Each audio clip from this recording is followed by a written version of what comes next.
Braveheart Workshops, inspiring connection. Restore. Dream. Getaway Experiences. Love, live, and laugh. With Braveheart Workshops. Live now with Jill Reynolds. The Connection Show. Restore, renew, and reconnect in community, sponsored by Braveheart Workshops, live with Jill Reynolds. And joining me today is Laura Broome. Welcome to the show, Laura. Thank you, Jill. I'm excited to be here. And where are you joining us from today? What city? Good old San Antonio, Texas. Ooh, good old home of the Texas. All righty. Well, it's just a privilege to have you on the show, Laura, and I would love the audience to know just a little bit more about you. Laura Broome is a certified Fix This Next advisor and founder of iCOPE to Hope, From Hardship to Hope. She is an entrepreneur, a speaker, author, and a resiliency coach. Laura's passion is to teach individuals and small business owners her successful resiliency skills and tools so they can turn their obstacles into opportunities and flourish in life. Do you feel stuck? Do you desire more out of life? Do you feel hopeless at times or confused about where to start? The iCOPE 5-step system Laura founded enhances your problem-solving skills, increases your resiliency in difficult situations, and empowers you to flourish in life. The iCOPE system teaches you how to hunt the good stuff, find the humor, keep positive, and focus on your blessings. 2020 has proven that life can throw us many curveballs. Change is inevitable, but you can learn to bend and not break by building your resiliency skills. Resiliency is like a muscle that must be exercised to grow stronger. These coping skills have empowered Laura to move forward through her own challenges, including her husband's deployment overseas, an international adoption, her breast cancer journey, one teenage son's suicide, a heart transplant during COVID-19, and most recently, a divorce after 27 years of marriage. It has been through these challenges that she has learned to be an overcomer. In her free time, Laura enjoys baking, crochet, and quilting, volunteering, and admiring God's handiwork on nature walks. Laura lives in San Antonio. Well, what an amazing bio that you have. And Laura, I'm just so grateful to get to know you. Well, thank you, Jill. It's been wonderful getting to know all the authors and speakers in this event, and and watching the other interviews. It's just amazing what everybody has been through, and this Fiercely Faithful conference is exactly that. Yes. Fiercely and faithful. Yes. So what I'd love the audience to know, so they know a little bit about your journey, is take us back into, and it's funny, I guess before I take you back there, I have to say one of my favorite words in the whole world is the word resilient. As a person going through many years of therapy, I had one therapist one day who said to me, Jill, you are one of the most resilient people I've ever met in my entire life. And she said, if 10% of my clientele were as resilient as you are, I'd be out of business. So resiliency is a blessing like you cannot believe. So when I was reading your bio and I saw your word resiliency, I said, I can connect with you because I get that word. I get that word. So take us on that resilient journey, if you wouldn't mind, in your life.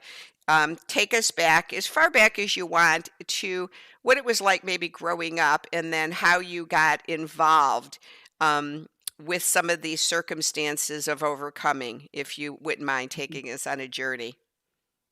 Sure. It actually probably started, looking back, I realized it started back when I was about 9 or 10, and I had to have a bunch of ear operations. Um, so one of the many times I was going into the hospital to get the tubes put back in my ear, I had some complications, and it turned out that I was allergic to the general anesthetic they gave me, and also the muscle relaxant. And so I went into, due to the high fever, I went into a coma. Mm. And we have a big sense of humor in my family. And so the way my mom used to tell the story, um, is that I mean, it was very difficult for them, of course, but years later, she would tell the story, and she'd say that when I went into the coma, the doctors told my parents that there's a slim chance that I'd come out of the coma, and if I did, I'd have brain damage. Mhm. And so my mom would point to me, and she'd say, "Well, you see the result." And so we would laugh about it, And you know, because I and did. I hear this, and I'm like hearing you and saying, here's a child who's having ear infections, right? You had ear infections Yes. consistently. So the ear, nose, and throat doctor tells you to put tubes in your ears so that you don't have ear infections, and it just about kills you. And and was that your main thing, that it was ear infections that you had to have the tubes put in? Like, were you having one ear infection after another? Well, yes, it was in both ears, and I think this is my fourth operation to get Wow. they put them in, take them out, put them in, You and know, that saddens me so much, Laura, to hear that now, because my son is 38 years old.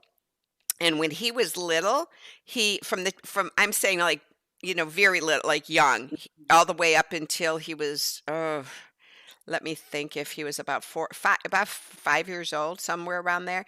And he was having one ear infection after another, after another, after another, constant ear infections.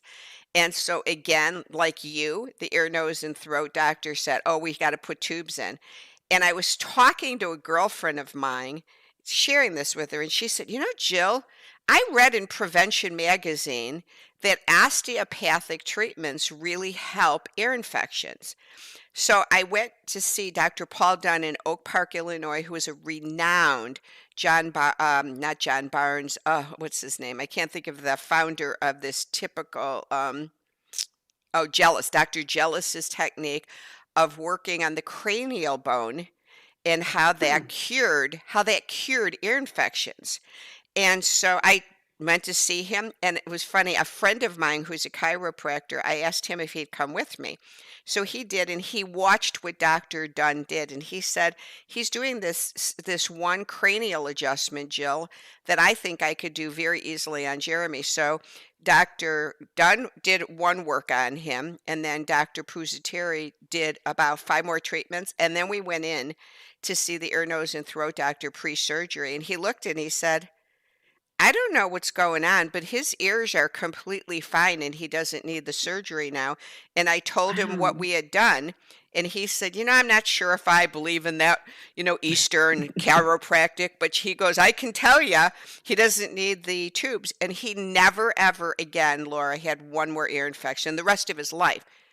And all it was, and this is so interesting, and I'm glad we're sharing this for the audience because there's so many parents that'll go through this, is and again, most, if it was a vaginal birth, when a baby is pulled down the birth canal with the doctor's hands, they're pulling the head out first, and as they do, and the little baby's neck gets crammed, the cranial bone is so tiny, and if it gets off just by a quarter of an inch, it affects your ears, your stationary tubes, and your digestion. And so the old fallacy, the kid was a colicky baby, generally is Mhm. their cranial bone is misaligned. And then also, if the child has several falls, like it's, a toddler, and it falls down and it hits its head.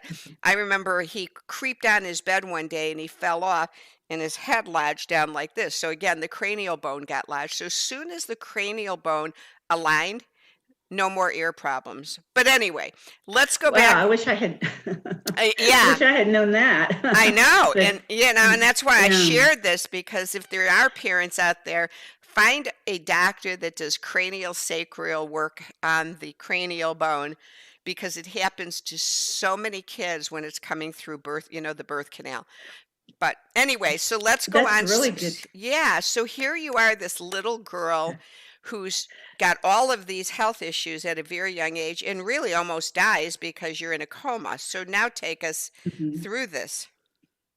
Yeah, so I remember when I was in my coma, my parents would talk to me over in the bed, and I remember I could hear them.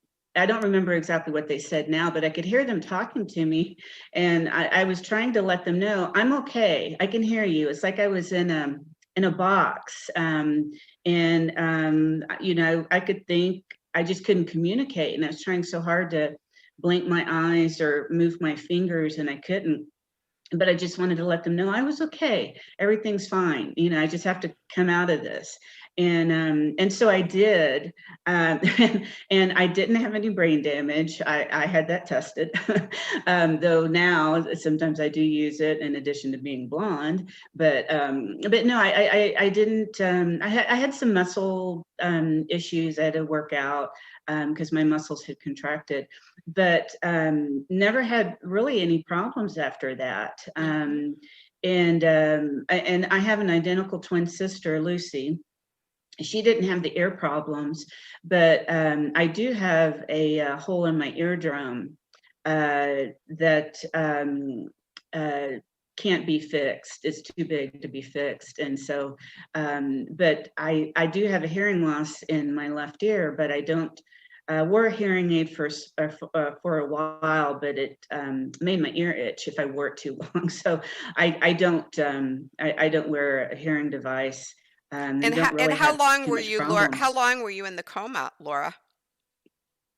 I think it was a couple of days. I Wow. think it was a couple of days. It wasn't too long, but I was 9 or 10 years old, and I can't imagine being a mom myself. I can't imagine a doctor telling me that my child's in a coma and may not come out of it, and if she does, she's going to have brain damage. Yeah, that's And horrible. Yeah. I always, my mom used to tell me, God has a purpose for you. He's not ready to take you home. And I always wondered, well, what's my purpose? What's my purpose? And I think the time is now. I found what my true purpose is. I've kind of found it along the way, just with just experiences in my life. But that's I like to tell that story because it's like I said, I really like to find the humor in things because I don't I mean things could I don't know, well, I mean, I always say things could be worse. In that situation, I guess the worst would be either I died or I did have brain damage. But I mean, God just he's always been there for me. He's always um and I didn't know it at the time. My faith wasn't as strong as it is now, but it's because of the things I've experienced over Mhm. the years. It just keeps strengthening and reinforcing. God is always with me. So take us on that journey then through grammar school and high school, and then bring us to when you met your husband. Oh, growing up, being an identical twin, um, it was kind of funny because we my mom dressed us the same in the same clothes until we were in third grade, and then the school recommended we get our own identity, so to speak. So they separated us. We had different homerooms, and that was really difficult because we were so used to being together. And our mom had pens, cursive with our names on it so the teachers could tell us apart. And we had I don't we had a lot of sets of twins at our school, at our elementary school.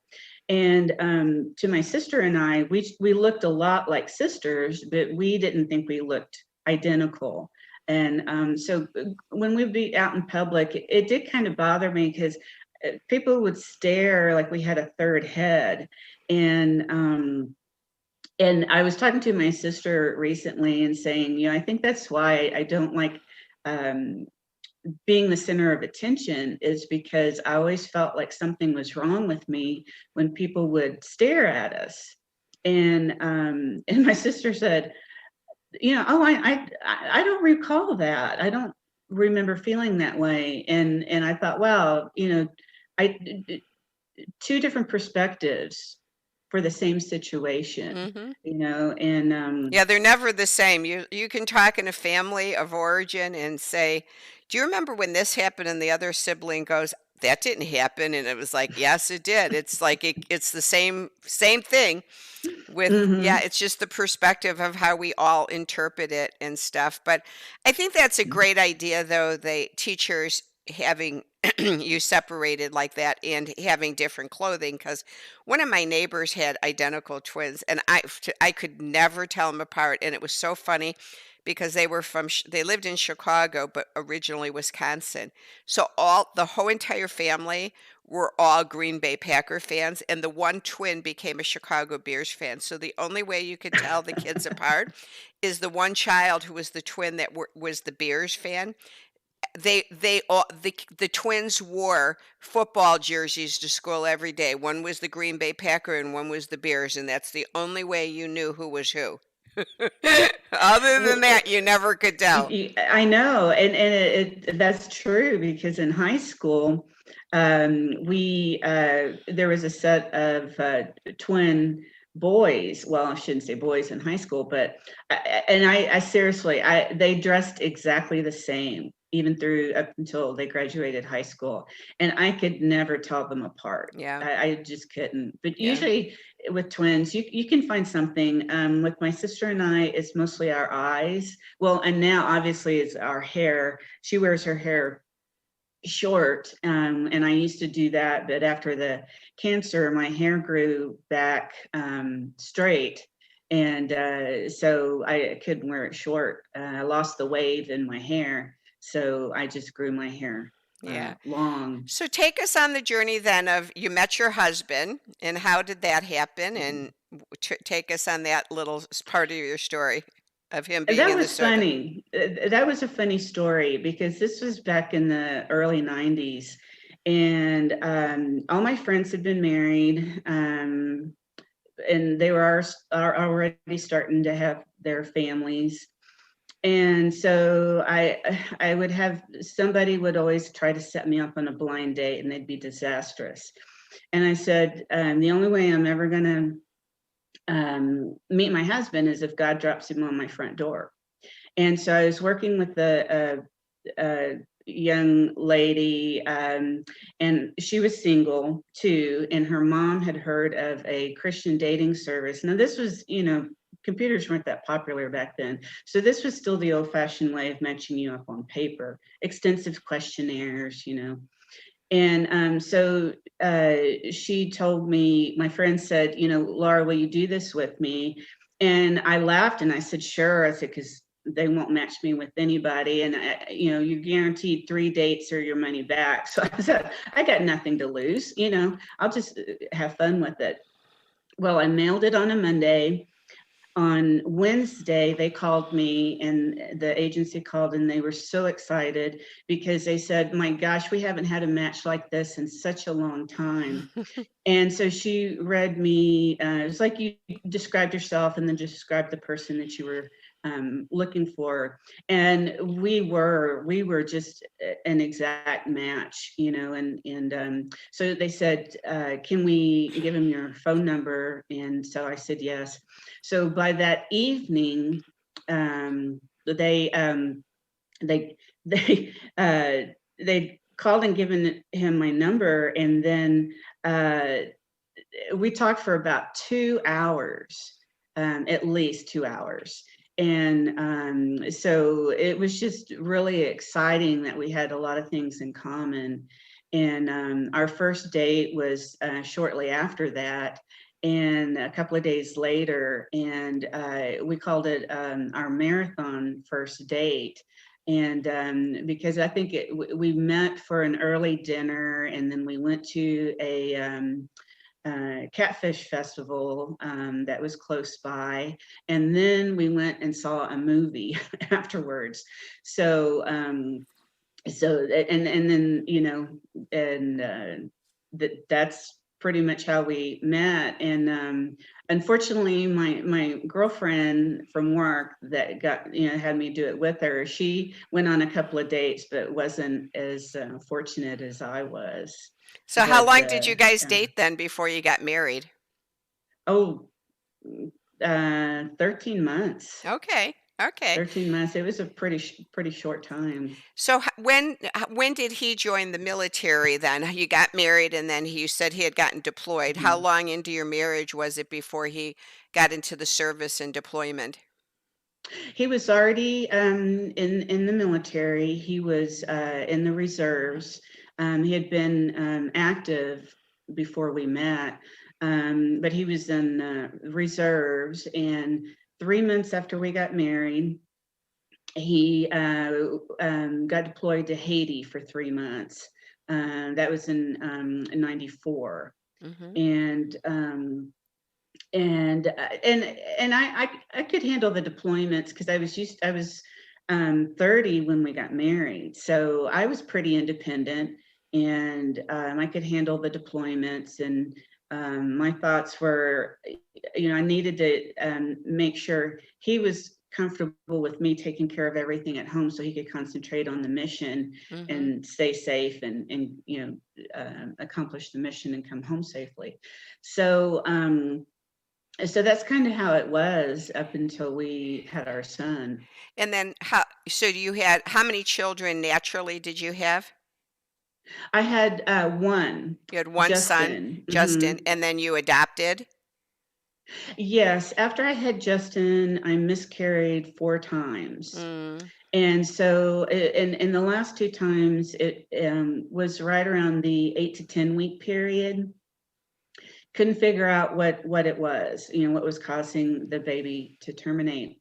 So at this point, I could handle. I mean, the miscarriages were hard, but I knew I would see my babies in heaven.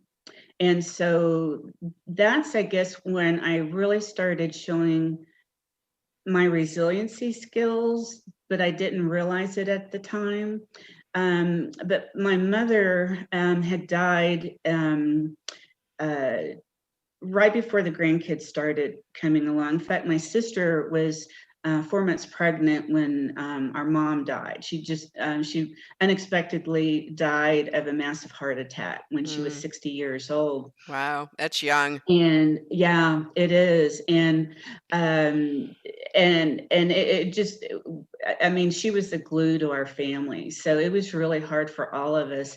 And about a month prior to her death, the sermon our pastor had given uh, was how God can bring good out of any circumstance, even death. And I remember thinking, well, that's kind of odd. How do you bring good out of death? And so when my mom died, I was devastated, and I just was just so angry with God. And I said, how can you take something so precious to all of us, and how in the world are you going to bring good out of this? Well, um, long story short, he opened my eyes to reading the Bible. And before I would read the Bible, but it just I couldn't comprehend it. And that's when I think that's when he was preparing me for all these things that were going to be coming up. And so with the miscarriages, I remember these two very, very nice ladies came in, and they were volunteers, and they were trying to give me information on groups, to go talk to, and about the miscarriages. And I said, I'm okay. I'm okay with it. I mean, I really wanted to have a lot of children, and they said, well, they were talking to me a little bit, and they said, well, it seems like you're in denial. And I said, no, I'm not in denial. The Bible says I'm going to see my babies. And I said, I don't know if they're male or female, but I know I'm going to see my babies in heaven. Mm-hmm. And so when we started the adoption process for our son Gregory, we adopted him from St. Petersburg, Russia, and he was 9 at the time. And we went through an agency where it was about 8 to 10 other families. And the way the agency did it is the kids would come over for American summer camp. And what was ironic with that too is that this was a God thing, because we had moved to made a couple of short-term moves because my husband had gone on active duty with the Army Reserve. And so we had, in 2000, we moved to Pittsburgh for 3 years, and then we moved to Northern Virginia for 3 years. So it was in Virginia that we started the adoption process. And after the miscarriages, my husband had suggested adoption, but I didn't feel the calling for it. And so God, in his infamous wisdom, puts all these signs in front of me that I just wasn't getting. And we, in our neighborhood, we would get this free, like neighborhood newspaper. And most of the time I'd bring it in to look at, and I never had time to look at it. Well, one time I opened it up, and it's front page about this agency that would bring kids over for American summer camp. And I thought, oh, that's sweet. And I showed it to my husband, and he goes, Laura, that's a sign. And I said, no, I don't feel the calling. And so I went to found a dentist, and it was a Christian dentist close to the house. Went to get dental appointments for my son and myself. And in the corner of the waiting room was this little like a little presentation table for this adoption agency with information and pamphlets to be a host for these kids for American summer camp. And I thought, wow, what a coincidence. And so go back home, and about a week later, I pick up the free paper that comes by. And it's like I don't get to read it, and it happens a couple more times. Well, finally, when I thought, I'm just going to sit down and read it, as I brought it in the house, I open it up, another article about this agency. So three times is a charm. So by this time, you're getting it. You're getting it. Well, and it also helps because God has my he has my golden 2x4 with my name on it that he has to hit me in the back of the head. And I know it's dented. I know it's dented from all the times he's hit me in the back of the head, because I don't always see the sign.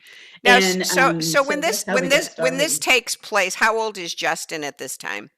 How old is Justin? He was 9 too. Actually, Gregory was 3 months older than Justin. And do you feel like that was God's way of drawing you into an adoption of a child closer to Justin's age versus adopting a newborn? That there was a reason he was bringing the same age type of child into your life? Well, we knew we didn't want a newborn. We wanted a child fairly close in age to Justin. We didn't realize they were 3 months apart. But having a sibling. Yes, we wanted him. Yeah, actually, when we found found out about Gregory. Gregory had an older brother, Sergey, who was 2 years older than him. So thought we were going to be adopting both of them. And but during the right before we were getting ready to the divorce, finalize the adoption, um, Putin put a 6-month moratorium on all the Russian adoptions. adoptions. Yeah, and it was and that was so hard because we couldn't communicate with Gregory. We didn't know if he thought we just decided not to adopt him. That was really, really hard because we didn't know how long it was going to be. I mean, we didn't know it was going to be 6 months. We didn't So know how long it was going to because the be. paperwork was already enacted for Gregory, that's why it finally went through with him, where his brother, you had not yet enacted the paperwork for him when the sanction. No, we did, but Sergey was in a different orphanage Oh, about an hour and a half away. They hadn't seen each other in 5 years. oh, okay. And so Sergey decided he didn't get to participate in that American summer camp, Okay. and he didn't know us, and So it was a whole he didn't different want to story. go. Yeah. Yeah, he didn't want to So go. for time, let's go forward then. So you now have Gregory, you have Justin, and so along Mhm, this period of time, you end up with breast cancer. And so how mhm. old were the boys when you got cancer approximately? Um, I'd have to do the math on that. Or how long Well, ago? Yeah, how long it ago? was 6 years ago when I got diagnosed. So they were close to 18. Okay. You're about 18. Okay. Um, So now you get yeah, next. they were 18 when I got diagnosed. And so when uh, I was working our business and doing my chemo treatments. I was able to do I didn't get half doses of chemo, so I could keep working. No one knew I really had cancer because we'd just been started our business 3 years prior to that. And is that the business Um, Fix the Next Advisor? Was that the business you? No, that my husband wanted to start a drug and alcohol testing business. Mm-hmm. So I didn't know anything about that, but I was an accountant and I had office manager experience. So I Okay. ran the day-to-day operations, um, and he did sales, so to speak, sales and marketing. Yeah. And so I was still working our business, doing our cancer treatments, doing my cancer treatments. And when I went in to get my double mastectomy, that's when Gregory committed suicide. Hmm. And so that Had you been seeing changes in Gregory's persona, like missing Russia, missing his heritage? Had you seen anything, or was it one of those kinds of things like you were like really blindsided? It like all of a sudden he's acting normal, and then he just went into a deep depression and committed suicide.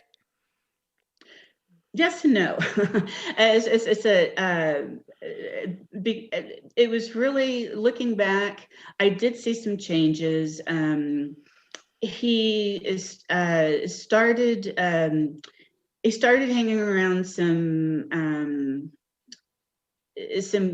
kids that he didn't like to talk about to us. Mm-hmm. And his best friend had finally told us that he had told Gregory, I can't hang around with you if you're going to hang around these people. They're not good for you Mm-hmm. to be around. Yeah. And so I was seeing that. Um, I feel ashamed to say I was overwhelmed with trying to keep the business going, doing my chemo treatments. I Yeah. noticed things, but I couldn't get him to talk to me.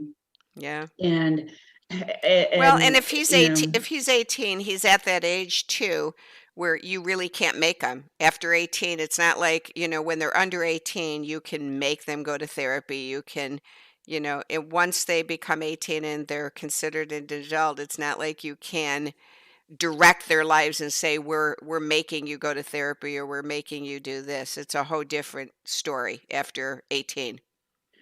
Right. The day he died, my husband had brought him up to the hospital to see if I could talk, any kind of sense into him. And I remember telling him, there's nothing you can do that would ever make us stop loving you. We love you no matter what, but we don't like this behavior, and we need you to change it. And because I've always brought them up, making choices. They have to learn to make choices for themselves. And I can't make them do anything, but I need them to make good choices. And so that's what I talked to him about, but never knowing that that was going to be the last time Mhm. I could talk to him, Yeah. And he was 18 but when he passed away. 19. Yeah, 19. 19 So how did was so you had the resiliency. How did this affect Justin? They were both in the National Guard at the time. They went into the Army National Guard when they were 16, and so his unit reached out to Justin.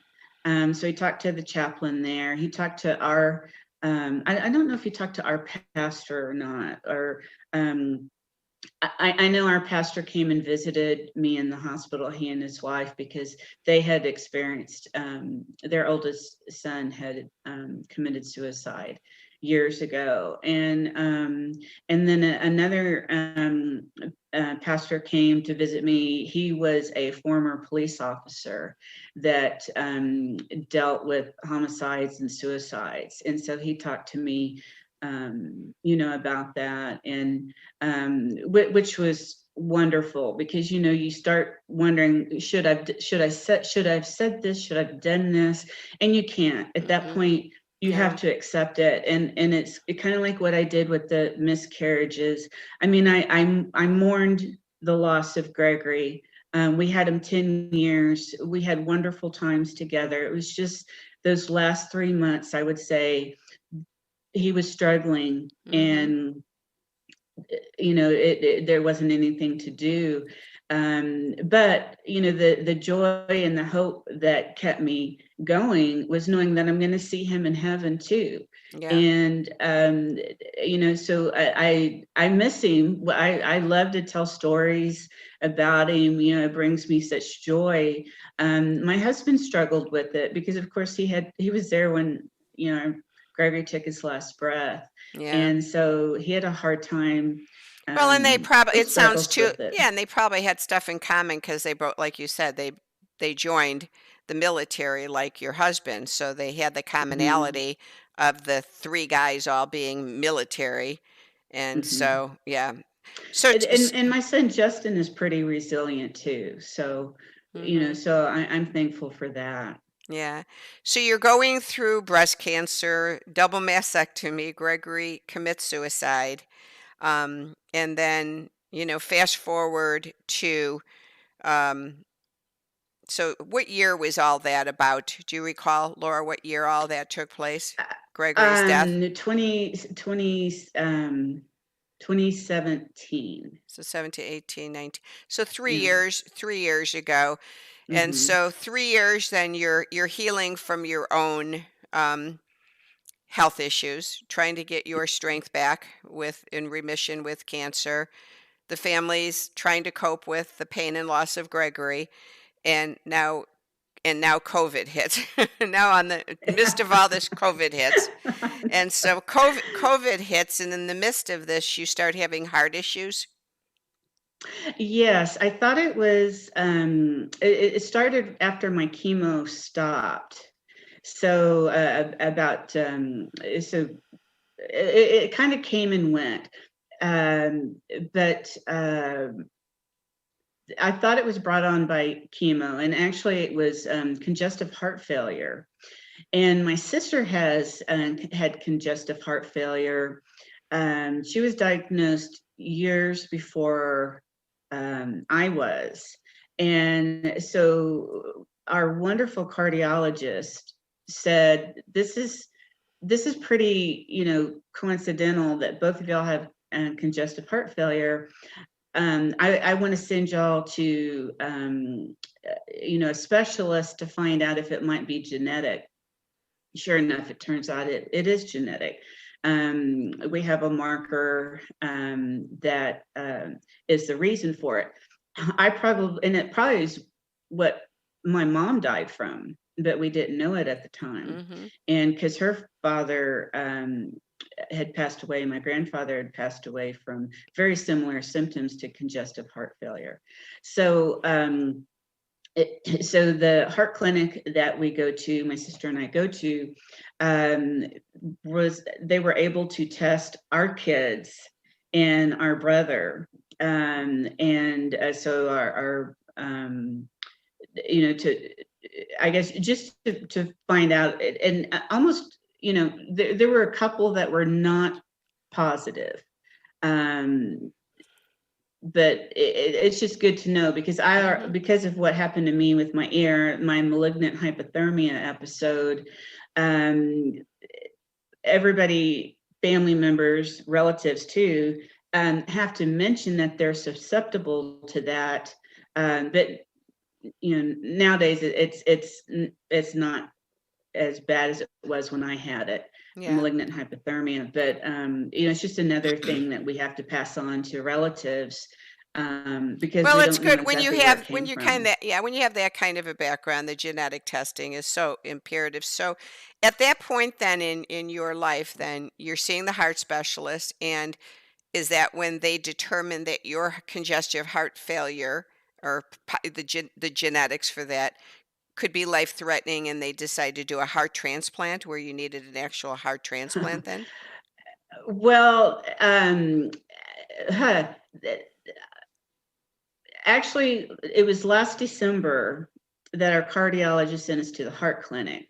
It was in January when they put us on, both my sister and I put us on meds, and the meds weren't working for me. So the meds were working for my sister.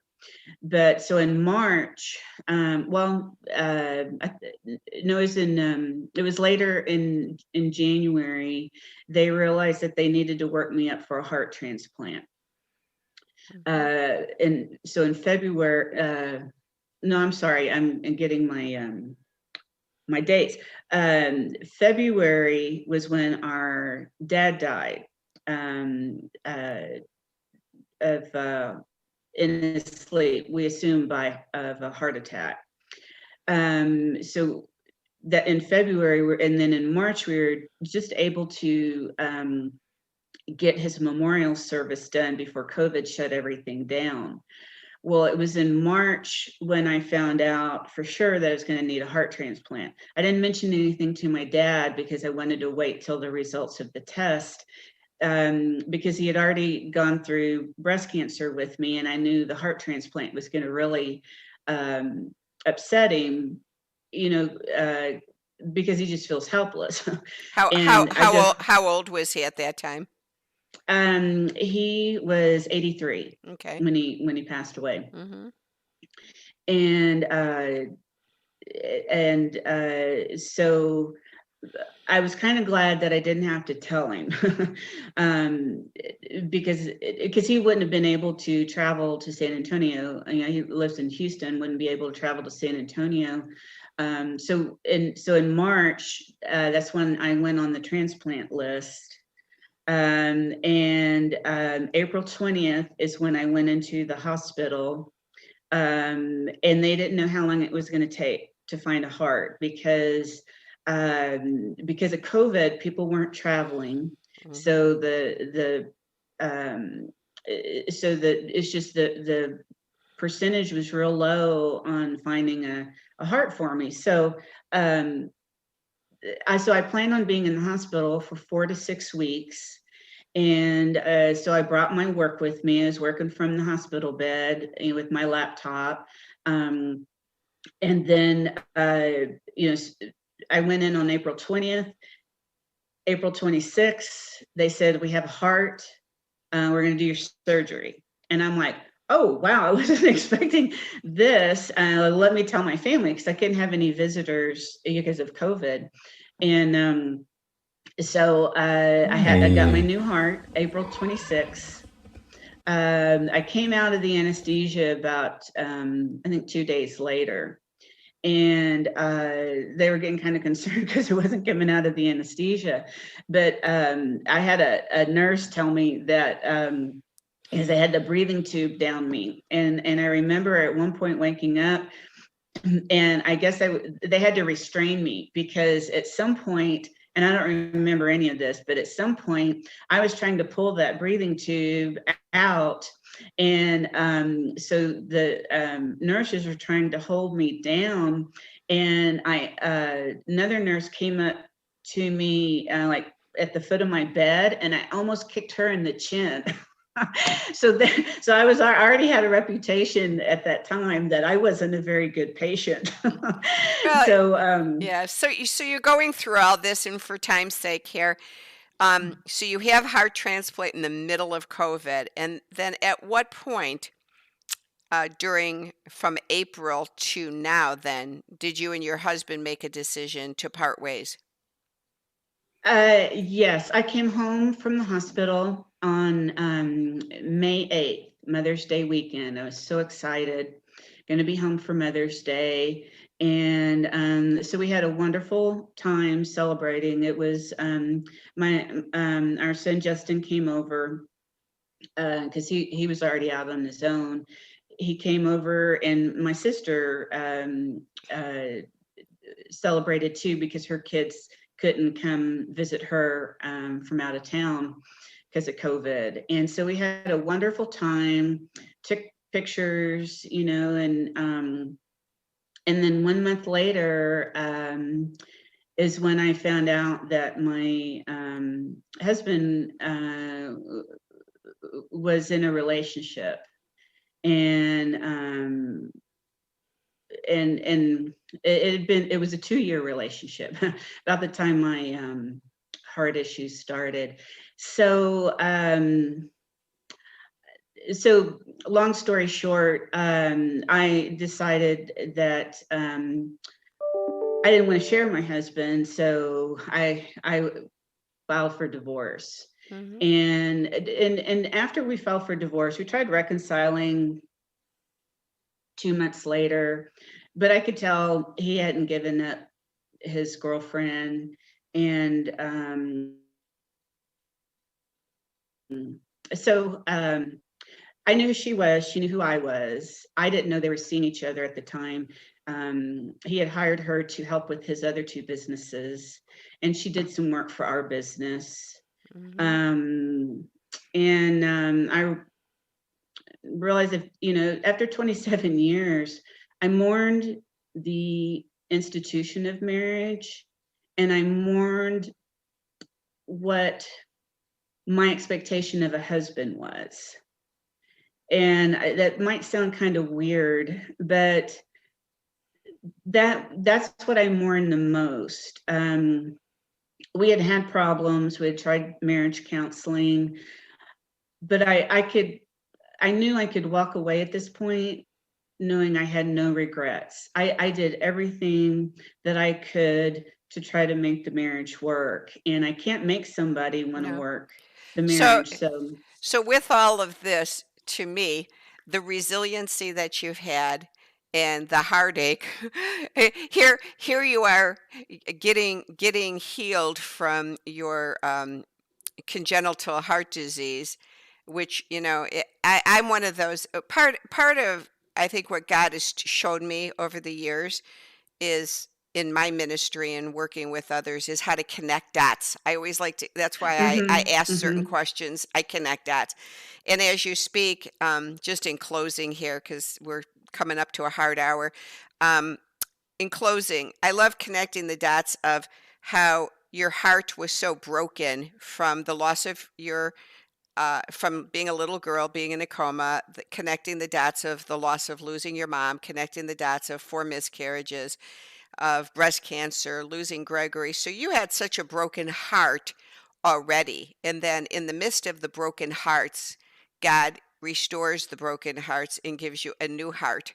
And right when you're healing from all of your loss, you find out, now my husband's cheating on me. And so here the new heart has to start to suffer again with more heartache and more brokenness. So praise God that he has brought you through what you've been through, and through the fiercely faithfulness of your relationship with God.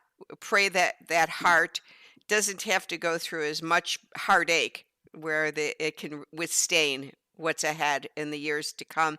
So with all of that you shared, I'd love the audience to get a chance to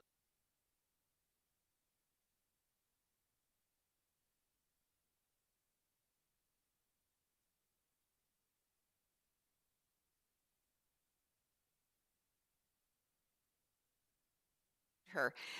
To get to know Laura a little bit better is, again, Elizabeth Clamon has an organization. She's an author speaker, and she does these anthology collaborative books. And she reached out to about 14 of us. I'm in the book as well as Laura. And the book launches and gets released on Amazon just in a couple of weeks as an ebook for only $1. And then in January, it will be out as a hardcover on Amazon called Fiercely Faithful, and we're all in the book. But because the book launches, we would love to meet all of you. So we've decided that we are fiercely faithful, going to have a book signing launch author speaker conference in Branson, Missouri, the weekend of February 5th through 7th. We feel safe about doing this because we found an amazing theater, King's Castle, that has 1,600 seats. And we are going to make sure that we only do registrations for 500 people. So it would be social distanced throughout the event and safe for the event. So we hope that you'll come to this event and get a chance to hear Laura's story there more thoroughly from what she's written in the book, and be able to personally get her autograph. On Wednesday evenings, the Connection Show meets, the Braveheart Workshops Connection Show gathering meets, where we join together with leaders from all over that have done my podcast, and we come on for an hour and a half, and we have an opportunity to connect with you, the audience. So we will be meeting every Wednesday evening, and so we hope that you'll join us. Please go to the Braveheart Workshops website to learn more about that. And on the screen at the end, I'll have those websites so that you could link on and get the Zoom link to join us on Wednesday night. So Laura, I look forward to meeting you in just a few more months here in Branson. And I look forward to seeing you when you can jump on to the Connection Show on Wednesday nights, Laura. I look forward to that too, and to meet you. It's been really nice working with you. That's awesome. So everyone, we'll see you in Branson. Register now. We have early bird registration, and so sign up now. And if you are groups of 10 or more, we have a special rate for you, and the group leader then gets a complimentary ticket. So sign up as a group, come with your churches, your best friends, and come to Branson. It's beautiful here, and there's so much to do in the Ozark Mountains. We love you so much, and Laura, we'll see you in February. Thank you, Jill. Bye now. Thanks for joining us on The Connection Show. Let's connect now. We can dream together to renew, restore, and reconnect with wellness in our life and community. To enhance connection, join us in the Zoom Connection Gathering Tribe on Wednesday evenings. The Zoom Connection Gathering Tribe is an easy and practical way for everyone to meet up, gather, and feel welcomed and accepted. To join us, go to braveheartworkshops.com. Then click on the podcast tab and the Zoom Connection Tribe tab. On that page, go to the Facebook page called The Connection Show Gathering Tribe and register to join our Facebook group. We post secure passwords each week in the group so you can log in safely. We meet on Wednesday evenings at 8 p.m., Eastern Standard Time, 7 o'clock Central, 6 o'clock Mountain, 5 p.m. Pacific Standard Time for 1.5 hours with great topics, laughter, and connection. See you on Wednesday evenings. Thanks for joining us and have a great day.